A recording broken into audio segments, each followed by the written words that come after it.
Bien le bonjour à chacune et à chacun. Notre petit coin de méditation dans l'église de Bévillard n'étant pas accessible à cause du coronavirus, nous nous retrouverons néanmoins en communion les uns avec les autres, à distance, mais en pensée. Et le chant d'ailleurs nous y aidera aussi, un chant que nous chanterons tout à l'heure. Après la prédication, vous serez invités à chanter avec nous, et si vous avez le livre de chant Alléluia, soit chez vous, soit à l'endroit où vous vous trouvez en ce moment, eh bien vous pourrez le préparer pendant la musique qui va suivre maintenant. Il s'agit du 1407. 1407.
Ta parole, ô Dieu, est la lumière sur mes pas, la lampe de ma route. Bénis le Seigneur, ô mon âme, bénis son nom très saint, tout mon être. Bénis le Seigneur, ô mon âme, n'oublie aucun de ses bienfaits. Sois en paix et attentif à la présence de Dieu, en toi et autour de toi. Recueillons-nous dans la prière. Ô Dieu, nous en appelons à toi pour que tu viennes. Viens nous accorder à ta parole. Deviens un visage parmi nous. Viens visiter nos vies essoufflées par cette pandémie qui nous tient depuis bien des mois. Viens. Nous appelons pour que tu viennes. Mais peut-être que ce n'est pas la bonne façon de te prier. La prière pourrait être peut-être, non pas viens, mais nous voici. Alors il nous est donné comme signe de toi le désir d'être là, simplement, les uns avec les autres et avec toi. Amen. Chers amis, vous me connaissez assez pour savoir que les oiseaux m'impressionnent, que je les observe beaucoup, parce que tout simplement, ils nous apprennent quelque chose sur notre condition d'être humain, alors que justement ne le sont pas. Ce sera aussi encore le cas aujourd'hui d'essayer de méditer sur cette attitude d'un oiseau. Et pour cela, bien sûr, je me baserai sur quelques textes de la Bible. Et dans ces textes apparaissent chaque fois la même espèce d'oiseau.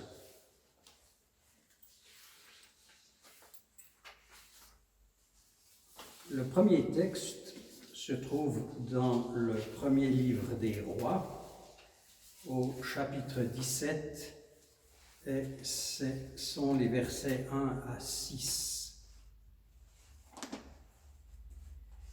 Élie le Tishbite, l'un des habitants de Gaalad, dit à Akab, « L'Éternel est vivant, le Dieu d'Israël devant qui je me tiens. Il n'y aura ces années-ci ni rosée ni pluie, sinon à ma parole. » La parole de l'Éternel lui fut adressée en ces mots, « Pars d'ici, dirige-toi vers l'est, et cache-toi près du torrent de Kérit, qui est en face du Jourdain. Tu boiras de l'eau du torrent, et j'ai ordonné aux corbeaux de te nourrir là. » Il partit et agit selon la parole de l'Éternel, et alla s'établir près du torrent de Kérit, qui est en face du Jourdain. Les corbeaux lui apportaient du pain et de la viande le matin, et du pain et de la viande le soir, et il buvait de l'eau du torrent. Mais au bout d'un certain temps, le torrent fut à sec, car il n'y avait pas eu de pluie dans ce pays. Et le deuxième texte se trouve dans l'Évangile selon Luc, au chapitre 12, les versets 22 à 24. Jésus dit ensuite à ses disciples, « C'est pourquoi je vous le dis. Ne vous inquiétez pas pour votre vie de ce que vous mangerez, ni pour votre corps de quoi vous serez vêtus, car la vie est plus que la nourriture et le corps plus que le vêtement. Considérez les corbeaux. Ils ne sèment ni ne moissonnent, ils n'ont ni cellier ni grenier, et Dieu les nourrit. Combien ne valez-vous pas plus que ces oiseaux ? »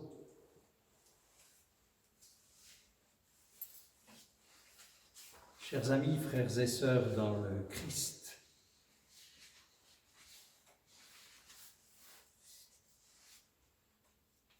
au mois de janvier dernier, nous nous sommes intéressés aux moineaux et avons découvert que les moineaux étaient de bons théologiens pour nous.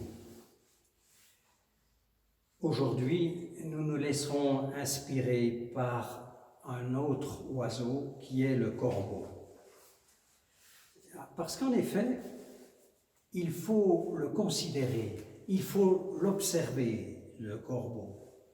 Et alors on découvrira que son plumage et sa voix ne sont pas des plus extraordinaires, certes, mais par contre, ils comprennent les choses très rapidement et sont capables de résoudre des problèmes de la vie de tous les jours, en tout cas de la leur. Je vais vous donner un exemple, mais il y en a plusieurs comme ça.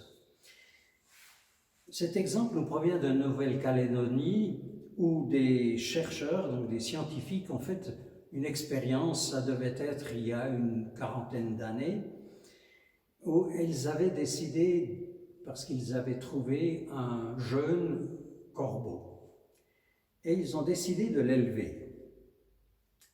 À un moment donné, ils se sont préparés à une expérience. Ils ont mis de la nourriture dans un vase. À côté de la nourriture, ils ont mis quelques fils rigides et chaque fil avait une longueur différente. Un obstacle empêchait l'oiseau d'attraper la nourriture avec son bec ou avec ses pattes. Eh bien, l'oiseau a trouvé la solution.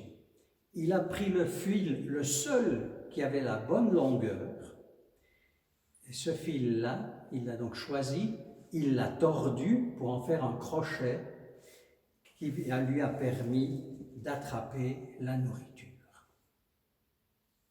Alors, on peut aussi remarquer d'autres choses chez cet oiseau, parce que cet oiseau, il a avec nous au moins deux choses. On est relié par son nom de corbeau. Et je m'explique. Le mot corbeau est bien sûr un mot qu'on utilise en ornithologie, mais c'est aussi un mot qu'on utilise en architecture. Et que désigne le mot corbeau en architecture? Eh bien, il désigne une pierre qui dépasse d'un mur, et sur cette pierre, on peut poser une poutre et ainsi monter toute une charpente. Et il y a plus. Son nom dans le grec ancien a donné un mot qu'on utilise encore aujourd'hui, et ce mot c'est coracoïde. Coracoïde, c'est un dérivé du mot corbeau. Eh bien, ce coracoïde désigne un os en forme de bec de corbeau, et qui se trouve dans l'omoplate et du corbeau et de l'être humain. Voilà, de manière générale, ce que je pourrais observer chez lui. Mais revenons à ces textes bibliques. L'Ancien Testament nous apprend que Dieu, on le voit avec ces textes, que Dieu met à disposition la nourriture, et le corbeau, lui, il doit la rassembler et la donner à ses petits, ça se trouve dans le livre de Job, ou bien il doit la porter à un homme. C'est donc le texte que je viens de vous lire. Quant à Jésus, Jésus connaissait certainement les corbeaux pratiquement aussi bien que la Bible. Et il avait en tout cas dû remarquer que certains oiseaux mangent des baies, d'autres des graines, les troisièmes des insectes, des quatrièmes des vers, puis d'autres encore un peu de tout ça. Mais ce n'est pas parce qu'il avait fait cette remarque, cette observation, qu'il voulait simplement nous la transmettre en tant qu'observateur des oiseaux.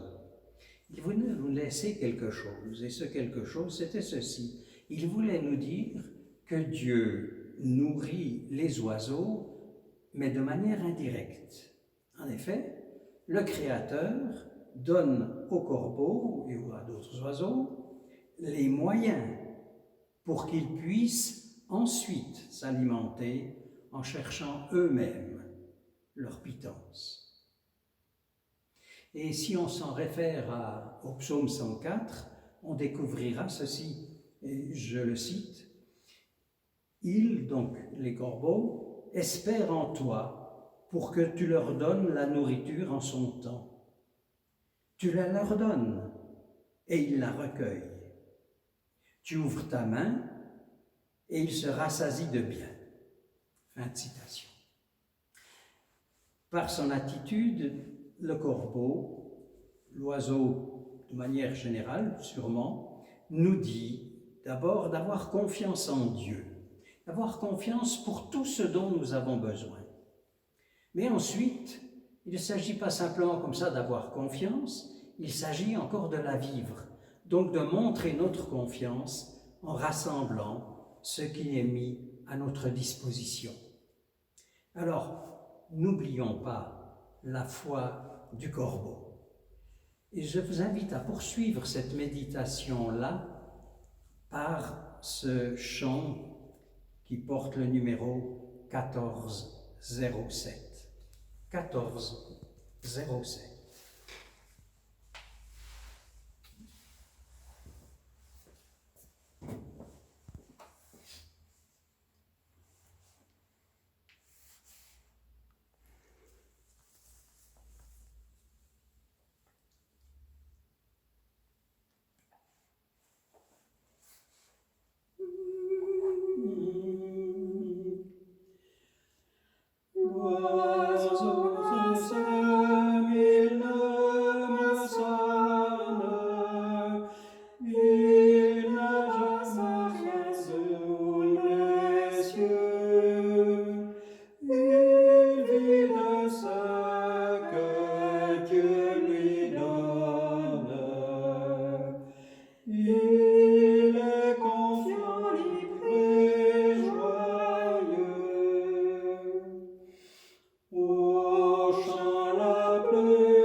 puissance. N'eut pas de vêtement plus beau.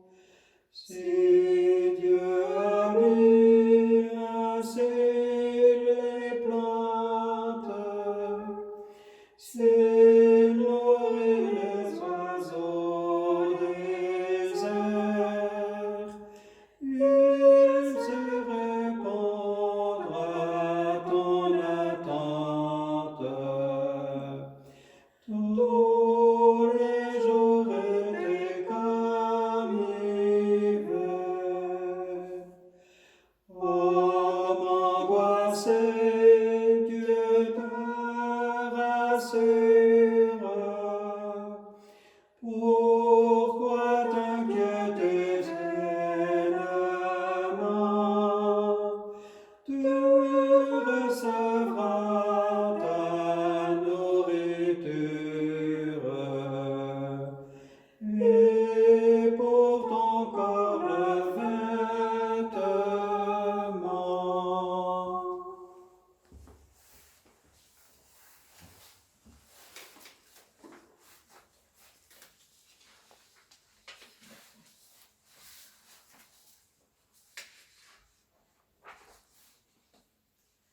Recueillons-nous dans la prière.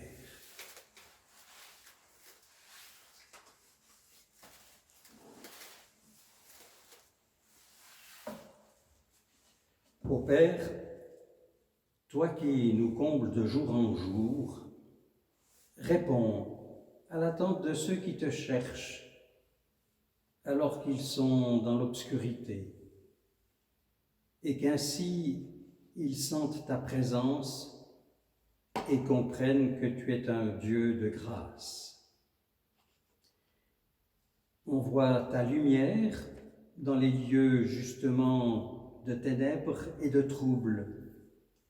Restaure le regard de ceux dont l'espoir est brisé et nourris de ta présence ceux qui sont la proie de la violence. Prends dans tes bras nos pauvretés et garde-nous pendant tout ce temps si difficile.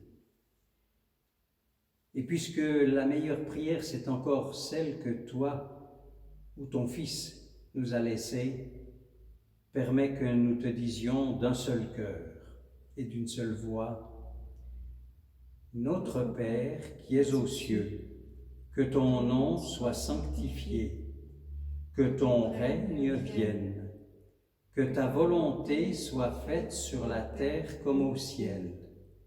Donne-nous aujourd'hui notre pain de ce jour. Pardonne-nous nos offenses, comme nous pardonnons aussi à ceux qui nous ont offensés. Et ne nous laisse pas entrer en tentation, mais délivre-nous du mal, car c'est à toi qu'appartiennent le règne, la puissance et la gloire, au siècle des siècles. Amen. Et avant de nous séparer, recevons encore la bénédiction de Dieu. Que le Dieu de tendresse, qui a suscité ce personnage tellement extraordinaire qui est Jésus, tellement humain et tellement divin, eh bien, fasse lever en nous ce qui est mort, nous conduise à la vraie vie. Allons dans sa paix. Amen.